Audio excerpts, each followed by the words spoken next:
So guys, আপনারা দেখতেছেন আমি বাংলাদেশের মিস্টার বিস্ট। আমি আজকে একটা প্রতিযোগিতা নিয়ে আসছি, যে প্রতিযোগিতার ম্যান হয়েছে এই, আর এই হচ্ছে আমার বাইক। এ যদি আমার এই বাইকটি নিয়ে এই সাগরটিতে একবার ঘুরে আসতে পারে, তার জন্য রয়েছে বাংলাদেশি টাকার 80 টাকা। আর যদি সে ঘুরে না আসতে পারে, তার জন্য যে শাস্তি আমরা রেখেছি সেটা আপনারা কমেন্টে বলবেন। আপনারা যে শাস্তি কমেন্টে বলবেন, আমি ওই শাস্তি একে দেওয়ার চেষ্টা করব। তো আপনারা দেখতে থাকুন যে এ কি করে, পারে বা কি না পারে। তো অবশ্যই আপনারা দেখতে থাকুন যে প্রতিযোগিতা কিরকমের হয়। তো স্টার্ট, লেটস গো। এই যোগ ভরা পানির মধ্যে যেভাবে হোক আমাকে 80 টাকা জিততে হবে।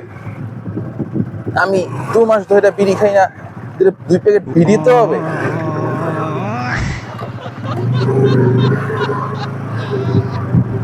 Bye. গাড়ি আউ গए না কেন আউ গেছে মামুন বায়ে লাগাইছে।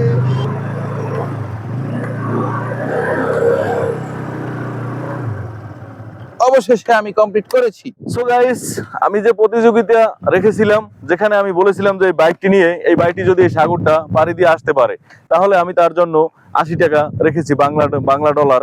কিন্তু মেইন হয়েছে যে সে কিন্তু ওই পুরাটা ঘুরে আসতে পারে না, সে ফেল মারছে।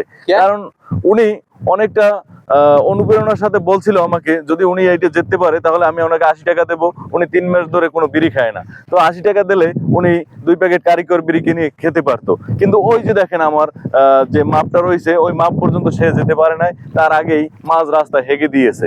যাই হোক, এখন আর উনি 80 টাকা পাবে না।